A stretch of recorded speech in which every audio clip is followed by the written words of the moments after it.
గంగాధర్ గారు, మంజు గారు కువైట్ రావాలనుకుంటున్నారంట కామెంట్లో పెట్టినారు. చూడండి, కువైట్కి రావడం అదేం పెద్ద సమస్య కాదు. ఎవరైనా రాగలుగుతారు కువైట్కి 1,00,000-2,00,000 ఖర్చు పెట్టుకొని. ఇది ఎలా అంటే హైదరాబాద్కి, బెంగళూరుకి ఉద్యోగం కోసం ఎవరైనా పోగలుగుతారు. కానీ మనకు గ్యారంటీ ఉద్యోగం దొరుకుతుందా?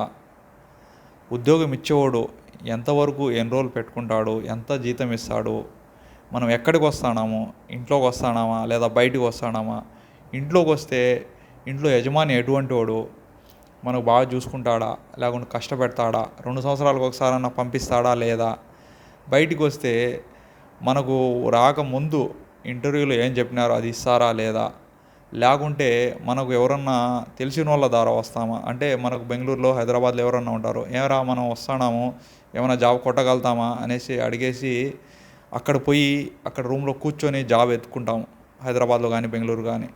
ఆ మాదిరిగా ఇక్కడికి మన వాళ్ళు ఎవరన్నా ఉంటే ఒక 2 లక్షలు ఖర్చు పెట్టి బయట విజాలు వచ్చేసి వాళ్ళ రూమ్లో కూర్చొని మనం జాబ్ ఎత్తుకోగలుగుతామా? అంత టోళ్ళు ఉండారా మమ్మల్ని 5-6 నెలలు ఏగేవాళ్ళు, కూర్చోబెట్టుకొని తిండి రూమ్ రెంట్ ఇచ్చేవాళ్ళు.